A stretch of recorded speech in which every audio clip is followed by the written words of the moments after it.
Welcome to Familypreneur, the podcast for parent entrepreneurs raising kidpreneurs.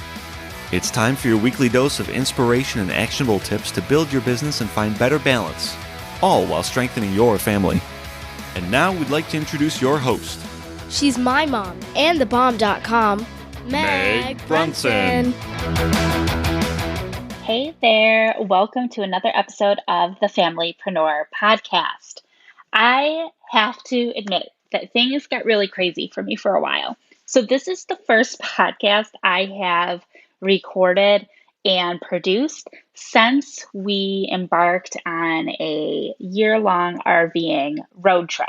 So there were some episodes that dropped in throughout the summer and in September, but those were all recorded before we left our sticks and bricks home in July and moved into a 35-foot RV, which we've been traveling the United States in. So if you want to find out more about our RV adventures, you can follow me on Instagram at Family Road Ventures, or you can head over to familyroadventures.com to learn more. The good news is that I have adjusted to life on the road and we're ready to get things back on track. And to do that, I am going to start with an amazing episode today. Today's guest is a global leader and success coach that helps you leverage fear into internal bravery. She's a celebrated public speaker who inspires audiences and helps attendees lead bold and meaningful lives. She's a 3-time published author and the executive producer and host of the Brave Files podcast. I'm so excited to introduce you to my friend, Heather Vickery. Hey, Heather, thank you for joining me today. Hi, Meg. I've been really looking forward to this. Thanks for having me. Me too. I feel like I don't know what took me so long to get you. I know. Every once in a while, it's just like, I have such a great network. And I think I just forget how great of a network I have. So I'm glad to get you on now, even though I feel like you should have been a guest a year ago. That's okay. It's good timing. Maybe you were just waiting for me to publish the right book. Right. To publish the right book. A children's book. So that's what I want to talk about, because I bought your first journal. Thank you.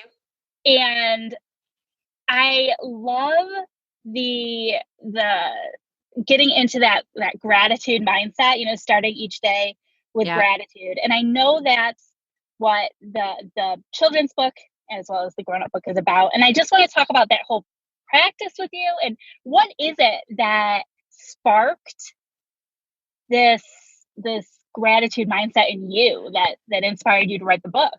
Yeah. And I actually do speak to that in all of the books. As I was going through some major life personal transformations that included getting a divorce after a decade of marriage and 4 kids and coming out, of the closet. I had a successful business as an event and wedding planner, and I kind of burned it all to the ground except for the mommying part. I've kept that fully intact and rebuilt my life from the bottom up. And as I was doing that, the one thing that really helped me the most was deeply connecting with gratitude. Sometimes when things feel so bleak, all you can do is look for what's good in the middle of it, or you just spiral out of control, and I wasn't willing to let that happen. So gratitude started to shift things for me, and then I was curious, like, why is this working for me? Does this work for other people? What is this all about? And I started to do a lot of research, only to discover that through positive psychology, science has proven that gratitude is the number one way to increase your own happiness and well-being. It decreases stress, anxiety, depression. It even decreases your risk of a heart failure, of a heart attack, which is incredible. And they can show it on an MRI, and it's provable, which is, I think, so fantastic.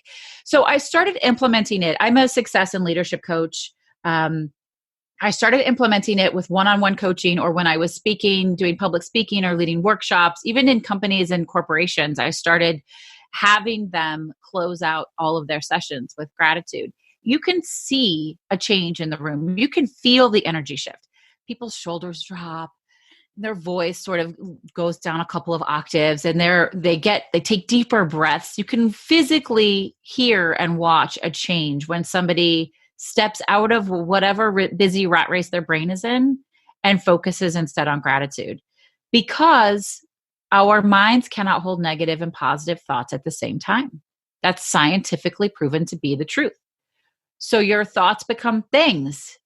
That sounds like a cliche. You've seen that quote. You've probably seen that meme and you thought, oh, somebody made this up, but it's true. So you have a choice. Do you want to keep the negative thoughts? It doesn't mean you don't have them. You can thank them for whatever lesson they're trying to give you and usher them out and reframe them with a lesson or a gratitude or a blessing. And when you take it a step further and write it down, then you manifest it and more of it starts to appear. So it worked with clients. And I decided to write the first book, which actually we also did secretly. I didn't do a big launch for this, but secretly we launched a second edition of the original book for adults, because I learned so much by doing Grow Greatful, which is the kids' journal, that I wanted to update the original book.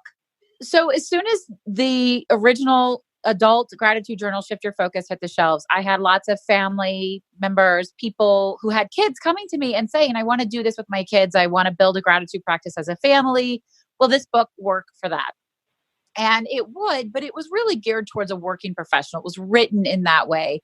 And I have a general rule of thumb where if the universe presents something to me 3 times, I take action on it. It's telling me something. And so I knew that the kids' journal had to be born. And with the adult journal, I have all sorts of quotes throughout the book by entrepreneurs, thought leaders, and famous folks throughout history. So I wanted to quote kids in the new book, and I asked lots of different parents that I know to start having conversations with their kids about what gratitude meant to them, what they thought it was, how it felt, how they expressed it, and report back to me. And we would pull quotes to put throughout the book, which we did. And it's amazing. But I had so many incredible conversations with parents that I was able to write a couple of new chapters in this book and really shift the way it was created. And I even added a new question, which is what led to doing a second edition of the adult book. I added the question, how did you express gratitude today? So that we weren't just looking internally, we were also conscious of what we were doing externally. And my hope is that we will sweep the globe with parents who are setting aside intentional time to talk with their kids about what their day is like, what went well, what they're grateful for, what their lessons are, and build deeper conversation and deeper connection, which will then help everyone in the family be in control of leveling up on their own personal happiness and well-being. We can do that ourselves. Science proves it. And so can our kids. So they can have control like that. And, I'm a mom of 4 and I know you have kids. The one thing that the kids seem to want the most is a little control. Right. Right? That's why I'm like, you know what? I don't care what you wear. You can pick what you want for lunch. Like, where can I give them control? And they feel like their lives often are just so far out of their control. And deepening a gratitude practice with them, developing it, and being really intentional about the time for connection shows them how they can have control over their own happiness and well-being. And I have crazy big goals for this book. I want to sell 1,000 books in December, which would mean that 1,000 households would be having these powerful, intentional conversations. And I'd love to read an excerpt for you, which is really what I got to find it. So bear with me because I wasn't prepared to do that. While you're looking for that piece to read, is this a book? Because I also have 4 kids. Is this a book that I need to buy 4 copies of, one for each child? Or is it one that I buy 1 copy of? That's a really great question. And I think it's going to depend family to family, but I would like to say every child should have their own because it's their personal space. It's almost like their bedroom, right? Sure. Where they can release their own thoughts and have their own experience. So while whether you sit as a whole family and share gratitude, or if it's just you with each child one-on-one, which I love the idea of, because it's, as a busy parent, especially as a parent of so many kids, we don't have a lot of one-on-one time with our children, Right. I think. And so I like the idea very much of having them all have their own book. But I think some families, I don't want it to be a barrier to entry. If the $16 Right. book price makes it so that you can only do one to share for your family, then just get one, right? Don't not do it because I'm saying you should have one for each kid. So I think it's going to be different Right. for each family. But I would encourage each child to have their own book. And I would encourage each adult to have their own copy of Shift Your Focus, because everybody's personal practice is really, really important. Yeah. No, and I can see how you could probably make it work if money was an issue, where you could buy one book and each kid could have like a notebook, you know, a 99-cent notebook. Or a color pen, and they can write with their own color pen, you know. Oh, yeah. So you can see the differences. Yeah. So here's what I'm hoping these conversations in households across the globe will do. And this is written in the book. It's pulled directly from the book. Imagine, if you will, a generation of adults who have been taught to experience gratitude and gratefulness in their ordinary lives. An entire generation of adults that take the time to notice the beauty and gifts that are naturally there, even when things are difficult. Can you envision a generation of adults that freely and joyfully express their gratitude for others? Imagine how this would impact worldviews, communities, families, and overall happiness. This is what I call upon you to build: a more grateful and connected world, and we can start today. I love it. Thank you. I love it. And I feel like, I have to admit, I'm so bad with, like, I don't know how old your kids are, but I know you've got at least one that's quote unquote older. My oldest is 12. My oldest is 15. So yeah. Okay. So similar, but it's such a difficult time. It's such a difficult age. Yeah. And yes, it is. It's painfully obvious to me. And I feel like this is going to sound negative, and I don't mean it to, but it's obvious that I've failed to teach her some of this, because now I see it in her. She's choosing negative emotions. Yeah. Part of that, Meg, I have to say, is part of it, maybe you haven't taught it as well as you wish you had.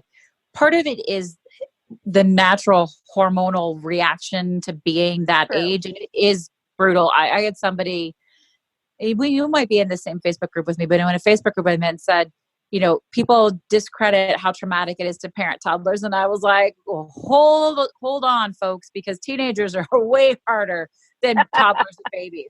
You think you got it rough now, man. You have to be in the mental game. And it is a mental game, parenting teenagers. It really is. And I try to remind myself that much of it,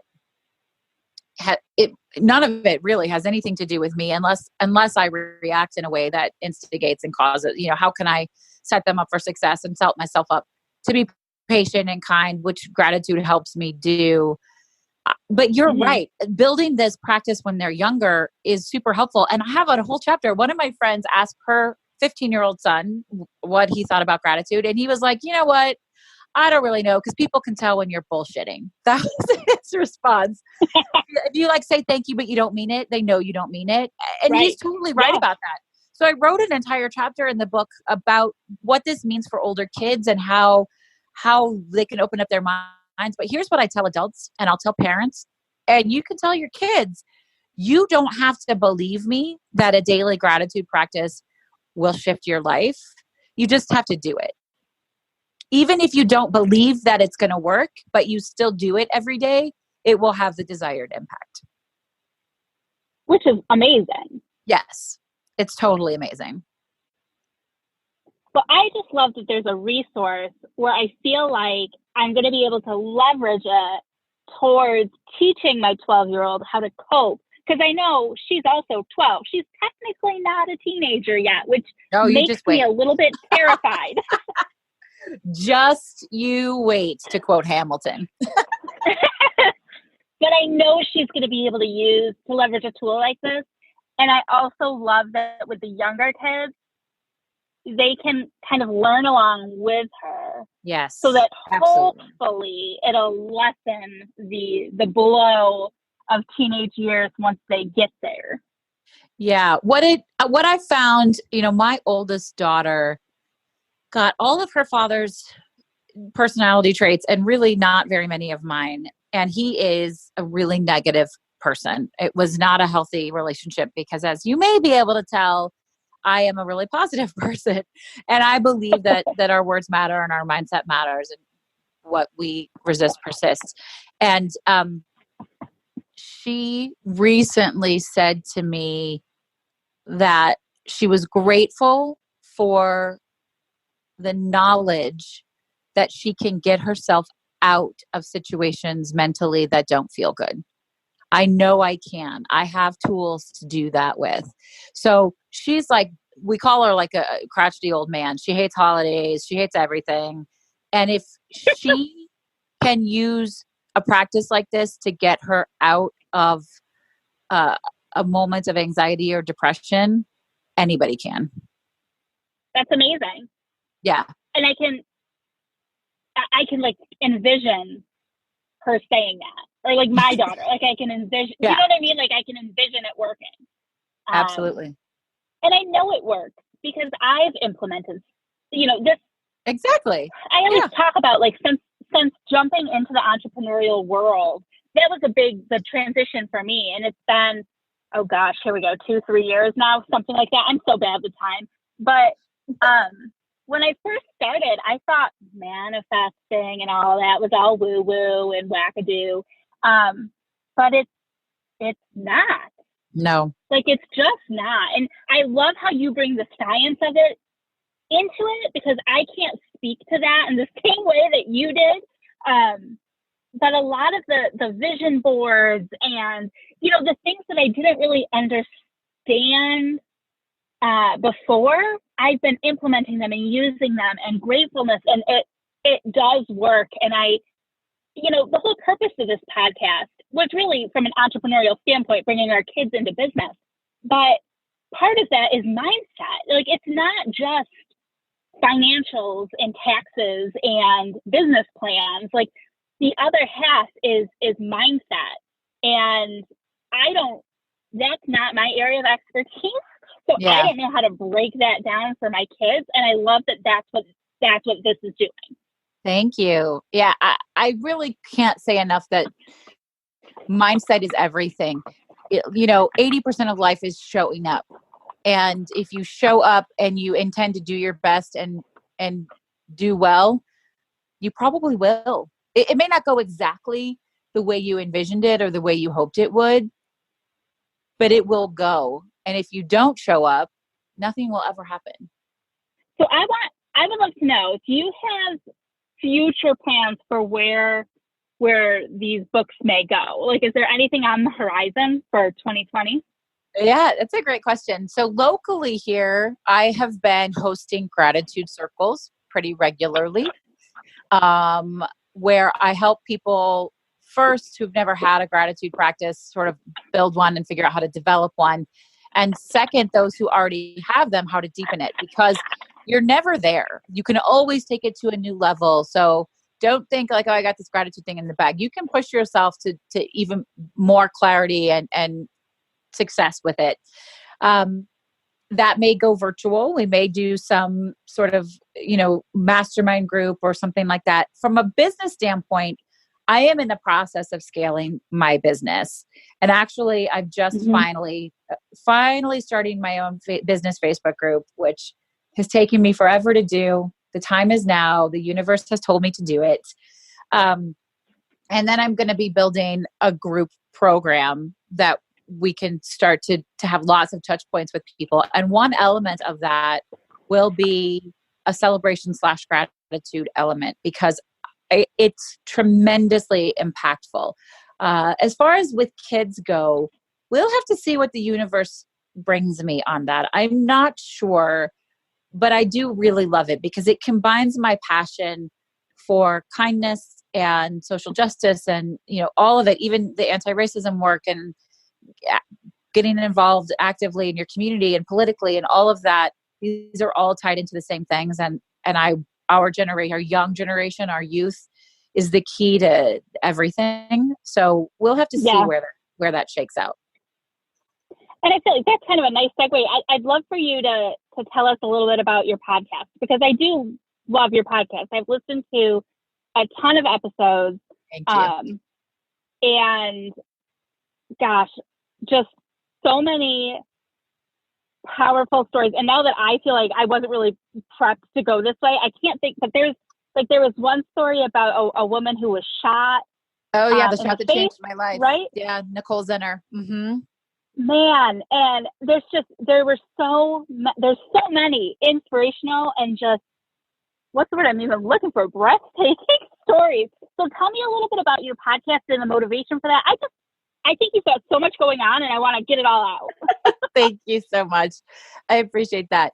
So the podcast is called The Brave Files, and I interview people who have stepped out of fear and into bravery in literally every element of life. My business as a success and leadership coach, so the podcast is not a business podcast, but they're both tied into the same core values, which is helping other people leverage their fear into intentional bravery. It's what I do professionally. It's what I do for the show. And the show is really a passion project. It's a brand builder for me, for sure. But mostly the goal is to connect with as many people as possible and help them identify small ways where they can intentionally make brave choices. The difference in looking back and going, gosh, I guess that was brave, versus knowing that you're taking your fear and using it to do hard things is incredible. When we intentionally choose bravely, we choose bigger. And that means way more success, and it's super contagious. So the show's goal is to help people do that. Now, we interview people, their levels of bravery vary vastly. You've got Nicole Zinner, who was almost killed in a carjacking and chose to learn about the life of her attacker and what had led him to doing that. And she chose love instead of hate. She decided that she was going to give more love because she was left on earth. She didn't die. Why was she there? So that's really an incredible episode. I love that one. I think it's episode 47. I don't know if that's for sure or not. But people who have stepped, I'm afraid of heights, but I've been on a hot air balloon. People who have sat with their child as they died. I had a 9/11 first responder, a firefighter from 9/11 on the show, which if you haven't listened to that one yet, you should. It's his story. Everyone in the whole world should be required listening. And his goal in he approached me, he asked me to tell this story because he said, if there's anything I learned from 9/11, it's that I want people to live purposefully. Know what you're doing, know why you're doing it, and put that purpose into the world. Just incredible. I love my podcast so much. I'm so proud of it. I'm so delighted to interview all of these people and help them find a way to tell their stories and inspire other people and get them excited. I hope everybody goes and listens. I'm so proud of it. And I love that distinction that you made, that it's purposeful bravery. I feel like I've been stuck a little bit on that. Not stuck, but I wanted to remember that concept of, it's not just like, oops, I lived through something and it was brave. But like you said, being in that situation, and it's very timely for me.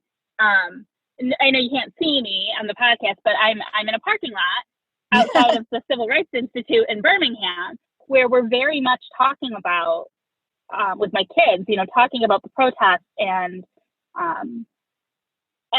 it just, that's bravery. That kind of, Rosa Parks refusing to move from the bus, and there's a million examples. I mean, I'm learning about, embarrassingly, civil rights leaders that I didn't even know about before because I'm just ignorant to some of it. But I love that concept of making a conscious decision to be brave, just like the gratitude journals are making a conscious decision to give gratitude. Absolutely. And that's what we're trying to teach people, all people, little people, big people, old people, young people, to do, is to consciously choose it. Consciously decide, I want to see the things that are beautiful.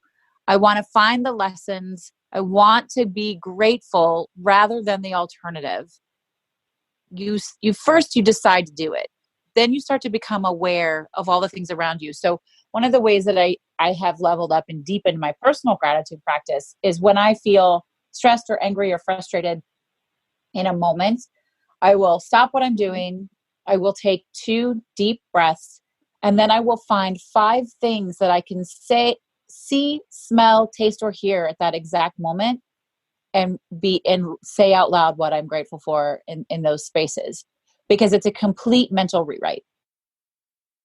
I feel like we hear things like that, and it sounds like such a good idea. And right now I'm thinking I'm going to try that, because I have a tendency, like I'm sure others do, to lose their temper. But Yeah. how long does it take you to actually get that ingrained in you? Because I think that's the tough part, is that in those moments, you lose your temper, rationality is lost. Like, that's part Absolutely. of the losing. So what was that process like? It's a slower process. It's a learned process, like any other habit that you're building, or like, setting up systems to how to keep track of your clients. It's the same kind of thing. You just have to do it. And it doesn't mean I don't do it every time. I try to do it every time, but you can go back. That's the coolest thing about it, is it's not like if you don't do it right away, you've missed your opportunity. I lose my temper with my kids. I yell sometimes. What I'm able to do, though, is be super aware of it. And I apologize a lot. And I will go back and I will say, I am so sorry for raising my voice or losing my temper. Here's what I was frustrated about. And here's what I'm going to do differently. And I'm grateful that you're patient with me. Right? So you could go back. It's never too late to go back and redirect. And it takes a little while to, in the moment, change it. Just the other, it was yesterday or the day before, I was in the car and I was stressed and I was running to a client and I had to take my kids, drop them off, and my teenager's an asshole and all these things are happening. Sorry, kids, listen, can I say that word? And like, I was just cranky and somebody cut me off of my car and I could just feel my head about to explode. And I instantly, almost transcendentally, started going, I'm grateful for a car that runs. I'm grateful it's not snowing. I'm grateful that I get to be a mother to 4 daughters. Like, I just started, and my kids are looking at me because it was out loud. I feel like it's really important for it to be out loud. And I just started rattling off whatever I could think of to be grateful for in that moment. And I didn't lose my shit. It just takes practice. And it's so great to hear you say that, because it made me realize that I'm doing it more than I think I am. Yeah. Like, we were driving and we shredded a tire. Like, have you ever seen a car going down the road and their tire like shreds while they're driving? Well, the funny, maybe it's not. It's funny now because it happened a long time ago, but we didn't even know. So somebody beeped at us, and we were like, "Why are they beeping at us?" How do you not know that? I don't know. We didn't. The car was driving fine because it was on our trailer. Wow. Maybe that matters. Okay. But the second person that kind of beeped at us erratically, we were like, "Oh, maybe we should pull over to see if something's wrong." And we noticed the tire had shredded. Well, we were so big they couldn't tow us. We're stuck on the side of the road, and it was like, well, it could have been worse, And it was, yes. And in that moment, we were talking about like all the reasons why, it's not the worst. Grandma, we're only an hour from Grandma's. She can come and pick up the kids. She'll be here in an hour. Yep. And my husband and I were stuck on the side of the road for 3 more hours. And we brought out the chairs and we had a snack. And we were like, well, at least it's not raining. Yep. Yep. And so it's like we go through those things. And it didn't feel like 4 hours. You always have a choice, Meg. You always have a choice about how you're going to show up in a space. And I don't mean to say that sometimes things don't suck, because they do. Right. And negative thought, I think, negative thoughts come in or frustration comes in. I try to encourage people to bring it, acknowledge it, thank it. It's trying to tell you something, and then usher it out and choose differently. I'm not a girl wash your face fan. I'm not a just get over it and move on. I do think we should feel all of our things. Emotions are important. Life experiences are important. Feel them and identify why they're there for you. And how are you growing from that? What are your lessons from that? And once you do that, then you're able to say, it's not raining. We're okay. We're safe. Grandma can come pick up the kids, right? All of those things. But you always have a choice how you're going to show up in a space. Always. Yeah. Man. All right. Well, we're getting close to that time. So I want to know where can people learn more about you, connect with you? Gosh, there's going to be so many links in these show notes. There will be so many links, but go ahead and throw a couple things out for us. Thank you. Well, so I'm super easy to find. It's vickeryandco.com. My kids think it's hilarious if you just type in my name, Heather Vickery. They think I'm a celebrity because I pop right up. I hate to break it to them that it's just SEO, but that's okay. I'm at Vickery and Co on Instagram and on Facebook. And right now, the book is not out yet. So I invite you to join, subscribe to my Grow Greatful mailing list, which this is all we're going to send you is information on the gratitude journal. If you want to opt into to my regular newsletter, you'll be invited to, but you don't have to. It's brave.vickeryandco.com/grow grateful, and get on that list so that we can share some cool stuff with you and then let you know right away when the book is out. And then I'll give you the book link to change that if you want after December 3rd, when the book is released. It will be December 3rd. And then you can just change it, Meg, to the direct link to the book. I would love to talk with any of you out there about gratitude, about anything else. So jump on a call with me. If you go to vickeryandco.com, you can schedule a virtual coffee date. I invite you all into conversation. And I really hope you'll listen to the Brave Files podcast. It's on Apple Podcasts and Spotify and anywhere you like podcasts. Go check it out. Subscribe. Probably wherever you're listening to this podcast, you can also find. That's correct. Right. It is there. So please go and listen to it, because it'll just put a smile on your face and share it with others. So thank you for that. There really is something about listening to those empowering stories, that just gives you a burst of confidence, energy, purpose. It just makes you want to get out there and do whatever it is you got to do when you listen to those stories, because they're just amazing. Thank you so much for saying that. I'm so grateful for that. Oh, well, thank you for making the podcast. And thank you for joining me on this one. Absolutely. And sharing all the information. I'm definitely going to put all the links out there. And we'll definitely be adding the children's journal, Grow Greatful, to our library. I'd love to include that in part of our, homeschooling as we're on the road for the rest of the time that we're traveling. I think it's going to be really great, and I'm excited. Yay. Thank you. Thank you for having me. I'm so honored that you wanted me to be on the show and to have your friendship and your collaboration. And everybody, I want you to, if I could give you one thing to do as you walk away from this and into the rest of your day, is consciously choose to do something that feels a little scary. And it could be anything. So choose bravely and know that you're doing it, and watch the magic unfold. Thank you so much, Heather. This has been amazing. You're very welcome. Thank you so very much for having me. I cannot encourage you enough to check out one or all of Heather's books. They are amazing. These journals are really going to change your life and influence your families. You'll find all of the links mentioned in this week's episode and the show notes at megbrunson.com/grow-grateful. Thank you so much for joining me today, and I look forward to seeing you again next week. Bye now.